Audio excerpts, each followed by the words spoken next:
স্টনজি পাথর নিয়ে এসে দাও, দুটো লেবার মিস্ত্রির দাম দিলাম। আরে বান বান ধর করে এক কোলে বান। কেমন উল্টা কথা বলছি দেখো তো। মেটেল আমি দেবো কেন? তুমি মেটেল মেটেল কে দিবে? মেটেল দেবো না। তুমি মেটেল করে দাঁড়াও দাঁড়াও দাঁড়াও দাঁড়াও। ও ঠিক আছে, শুনো শুনো শুনো শুনো শুনো। কি হলো গো? শুনো না, কথাটা শুনো, এদিকে নামো। দরকার আছে, একটু যাবো ওদিকে। দরকার নাই, এখন এমার্জেন্সি দরকার, আমারই দরকার আছে, তুমি নামো এখন, নামো। দরকার শেষ হয় না। না না দরকার, এখন তো আমারই দরকার হবে, চলো। কি হয়েছে গো? কি তুমি যে তখন বড় বড় কথা বললে যে ছাদটা আমাকে দাও, আমি চিকন করে ছাদটা ঢেলে দিব। হ্যাঁ, কি হয়েছে? ছাদে পানি জমবে না, কিছু জমবে না, এই ছাদটা কি হয়েছে দেখো তো। ও আইছো দেখো এ কি ছাদ তো লয়, মনে হচ্ছে সুইমিং পুল করে ছেড়ে দিয়েছো। তোমরা বলে বড় বড় কাজ করো, চেন্না কেরালা কাজ করে বেড়াও, এগুলা কি করেছে বলো তো? এটা ছাদ হয়েছে? একটা তো পানি জমবে না তো বড় ছাদে। এখানে একটু পানি? কি বালের মতন কথা বলছো, এটা একটু পানি? হ্যাঁ, দেশের লোক আমার মুখে ছিছা করছে যে কি বালের মিস্ত্রিরা কাজ করালছিস। ঝাঁটা মারতে হবে, মেঘের সব উঠে আপনার ঝাঁটা মাটা মারতে হবে, পড়ে যাবে তার পানি। কই পানি আছে? হ্যাঁ, এইটুকু তো পানি জমে আছে। এইটুকুন ছাদের ভিতরে ওই 10 ফুট জায়গাটা বাদ আছে, আর গোটা ছাদে তো পানি। কি বালের কথা বুঝছো? হ্যাঁ, কাজ কি আমরা কোনোদিন দেখিনি? কাজ নেই করি না, আর রাজমিস্ত্রি কাজ করি না, তো কাজের সম্বন্ধে কিছুই বুঝি না আমরা, বলো তো। পয়সা সামাতে তো 3 বেলা 4 বেলা এসে খালি পয়সা নিয়ে আজ দাও কাল দাও পরশু দাও করে পয়সাটা নিয়ে এলে ভগে ভগে।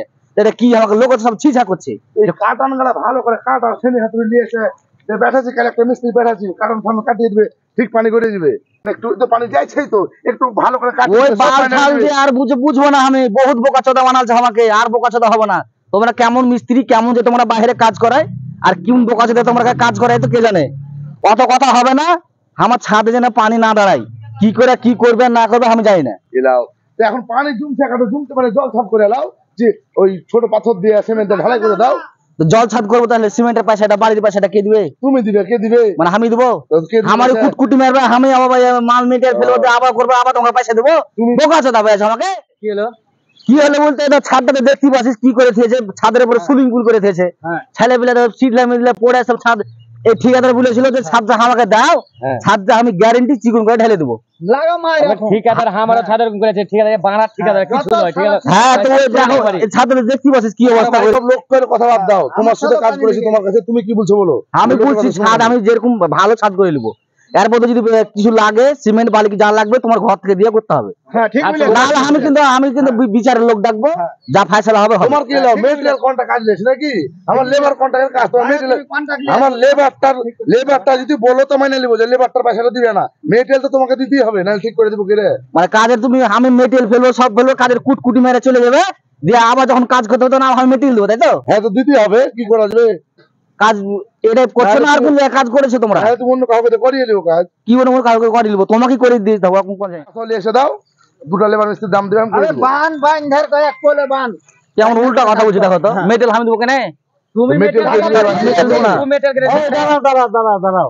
টাকা কি সম্পূর্ণ তুমি দিয়ে দিতে? হ্যাঁ, 4 বেলা 5 বেলা এসে খালি টাকা দাও, ইয়া দাও, জমি বেচেছি, ছাদখান ঢালতে যে কুকুরা করে ছেড়ে দিয়েছি। আসসালামু আলাইকুম। দেখবেন এখন একটা বড় প্রবলেম ঠিকাদারদের বা বাড়ির মালিকদের, এইভাবে মানে ছাদ ঢালার সময় কিছু বুঝতে পারা যায় না, অনেক গ্যারেন্টি দিয়ে যায় যে একটু পানি দাঁড়াবে না, জল দাঁড়াবে না, একবারে হেভি করে ছাদ ঢালাই করে দিব। তারপরে যখন বৃষ্টি হয়, বাড়ির মালিক গুলো বুঝতে পারে যে এই যে পানি জমে আছে, এই যে পানি জমে আছে, এগুলো বাড়ির মালিক বুঝতে পারে বৃষ্টি হওয়ার পরে। তারপরে তখন এইভাবে ঠিকাদার সাথে ঝগড়া ঝামেলা হয়। তো আমার ভিডিওটা বানানোর মেন উদ্দেশ্যটা হচ্ছে কি, যেসব ঠিকাদার বা মিস্ত্রিরা গ্রামে কাজ করছেন বা যেখানে কাজ করেন, ছাদ ঢালাই করছেন, একটু দেখে শুনে ছাদ ঢালাই করবেন। আর নিচকের যে মুটগুলো খুঁটিগুলো থাকে সেটা একটু ভালোভাবে দেখে নেবেন, কারণ আপনার 1000 টাকা বাঁচানোর জন্য একটা বাড়ির মালিকের এই যে 50,000 টাকা ক্ষতি করা, এটা কিন্তু খুব ভালো কাজ নয়। তো প্রত্যেক ঠিকাদার ভাইকে অনুরোধ করব, যখন ছাদ ঢালাইগুলো করবেন একটু লেবেল করে সুন্দর করে ছাদ ঢালাইগুলো করবেন, যাতে করে ছাদে পানিটা না জমে। আর ভিডিওটা কেমন লাগলো অবশ্যই কমেন্ট করে জানাবেন। আর আপনার ছাদেও কি পানি জমে আছে সেটা জানাবেন, ঠিক করার ব্যবস্থা অন্য একটা ভিডিও বলবো ইনশাল্লাহ।